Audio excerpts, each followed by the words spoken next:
Hello. In the early 1960s, Richard Hofstadter wrote a book called Anti-Intellectualism in American Life, and he was really disturbed by the victory of Dwight Eisenhower over Adlai Stevenson, who was pilloried as an egghead.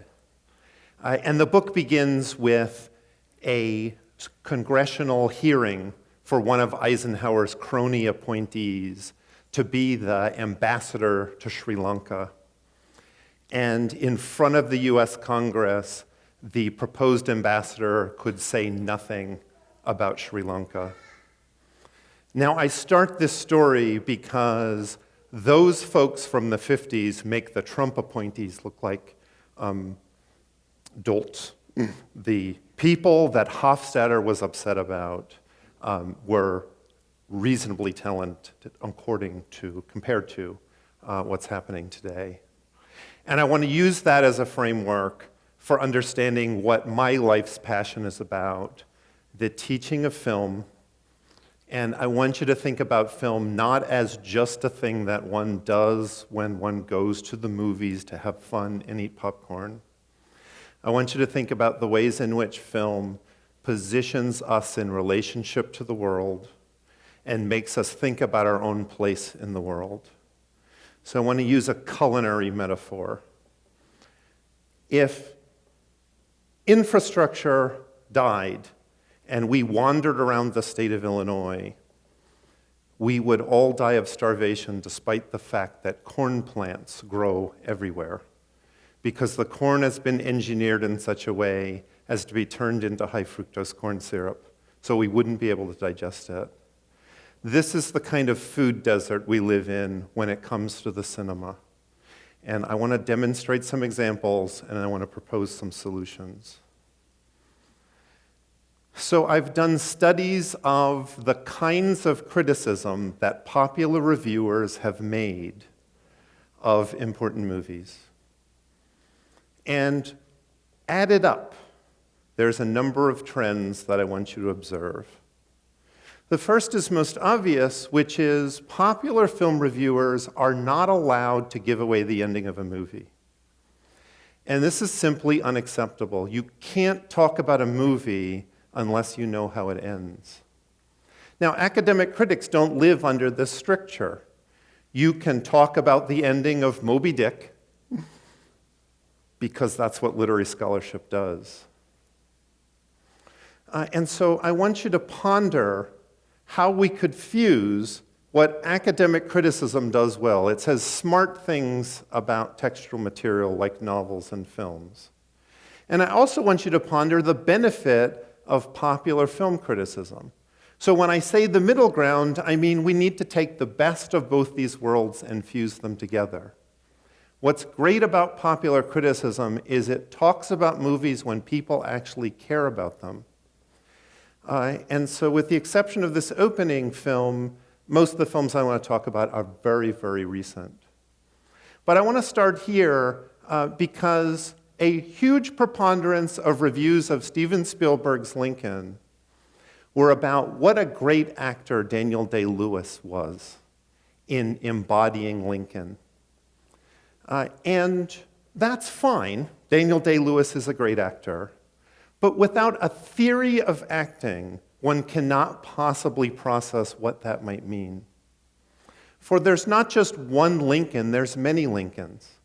So there's the one we learn about in high school, and there's also a neoconservative view of Lincoln. If you Google neoconservatism and Lincoln, what you'll discover is that there's a whole bunch of people that thought Lincoln was a terrible figure in American history in the 19th century. Which is a bit crazy, but my point is there's two Lincolns activated from what we learned in high school and from that form of criticism. So when Daniel Day-Lewis embodies Lincoln, he's not embodying one thing. There's a great academic article about this called A Body Too Much. Jean-Louis Comolli says historical fiction is a problem because at least two bodies and many times more bodies are activated. So there's this neoconservative Lincoln that Day-Lewis is not embodying, and there's the very sort of populist Lincoln that he is.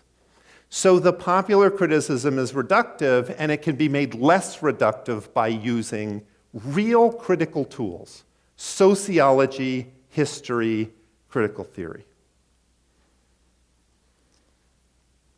So I go to the movie Mother by Darren Aronofsky, art filmmaker.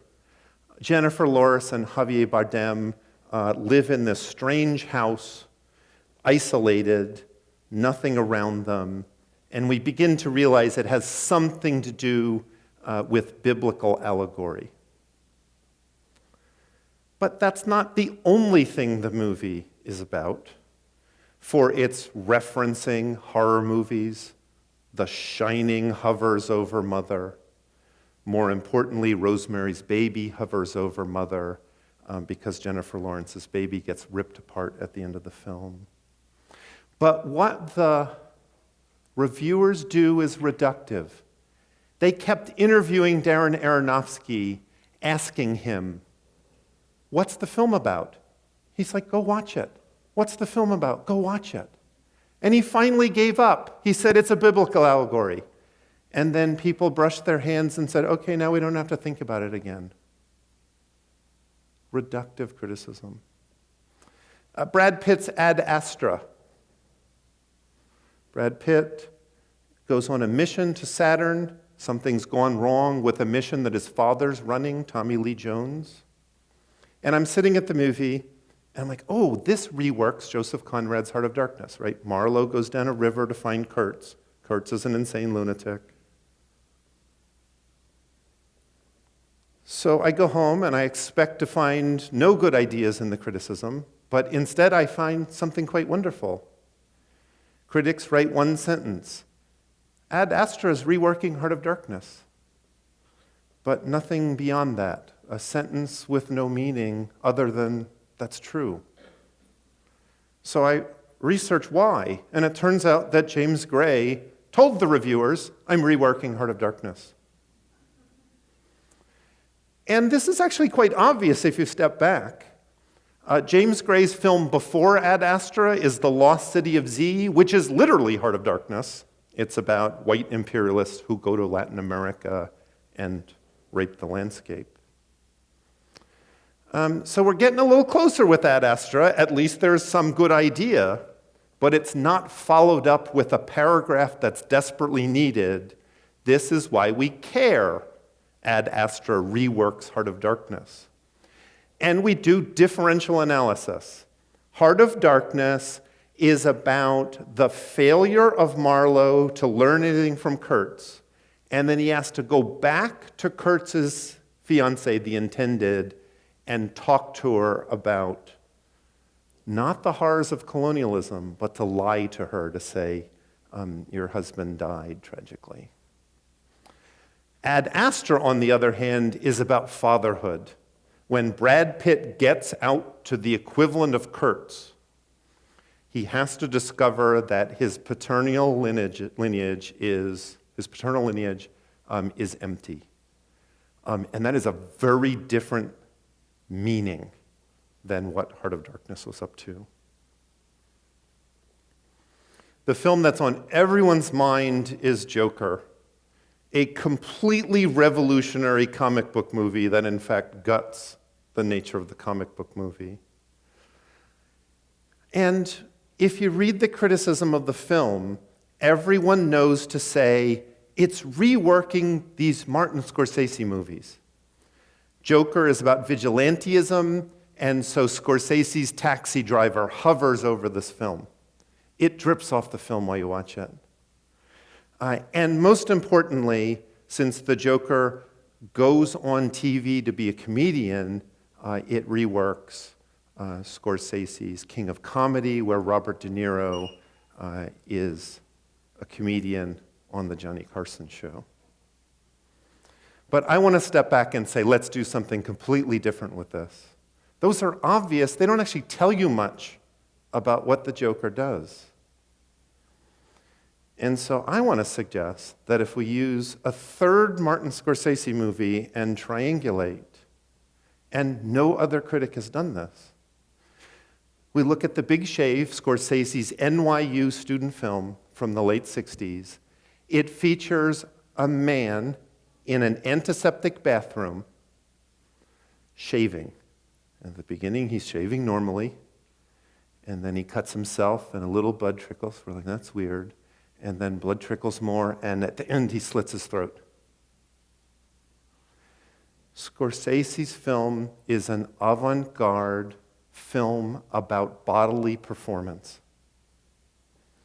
And if we use that as a reading frame for Joker, not King of Comedy or Taxi Driver, we discover completely new things about Joker. It's a film about performance. Joaquin Phoenix is inside not just a narrative film. He's inside a film about the nature of avant-garde performance. And he dances around and he distorts his body. Those kinds of things are less present in Scorsese's mainstream narrative movies, and they drip off, literally, The Big Shave. So those are the problems. Popular film criticism is reductive, and it's upsetting that it's reductive because there's all kinds of wonderful tools that if people were just trained to think critically about how art works, how literature works, we'd be better off. So let me give you 2 examples, and then I'll conclude. The first is another art film, Christopher Nolan's The Prestige. 2 turn of the 19th to the 20th century magicians try to one-up each other. And there's a trick where the magician disappears off the stage and appears in the back of the theater. And so one of the magicians goes to the inventor, Nikola Tesla, and says, I want you to make me a machine. And what's really wonderful about this is that Tesla is played by David Bowie. It's a remarkable casting. It's so beautiful. And he gets angry because he thinks Tesla's stolen all his money. Like, you didn't make a machine that did anything. They've got cats and they've got hats, and they're trying to manipulate them so that they can go from the front to the back of a theater. And the magician storms off angry, go outside, and there's all kinds of cats and hats all over the grounds of outside of Tesla's lab. And this moment where the hats and the cats are mechanically reproduced links the cinema to magic. That is a strong theoretical idea. It is a method that demands attention. For the cinema itself is Tesla's machine. You shoot one negative and you can make infinite prints off of it. The most important critic of the 20th century, Walter Benjamin, in the work of Art in the Age of Mechanical Reproduction, defines photography and cinema as transformations in the history of art because they're about mechanical reproduction, not a painting that's made by one hand. And this is one of the great things about The Prestige. Notice that it's only 5 minutes. David Bowie never reappears. So great criticism does not depend on, is the movie any good? In this case, the movie's great, but it doesn't have to be. So here's an absurd example compared to that. Joseph Kosinski's Oblivion. His follow-up to the remake of Tron, which people didn't like either. It's a hackish science fiction movie. Tom Cruise plays a guy who defends the Earth against space alien invaders. Turns out he's a clone at the end. So at the end of the movie, the one Tom Cruise dies defeating the aliens, but then another Tom Cruise shows up to reunite with his lover and start a family and rebirth civilization. And the only moment of the movie that engaged me, the only moment of the movie that mattered to me, was this moment at the end, a minute from the end of the movie. This is Christina's World, an oil painting. They've preserved it in bark framing. There's a great essay by a high continental philosopher, Jacques Derrida. It's called Archive Fever.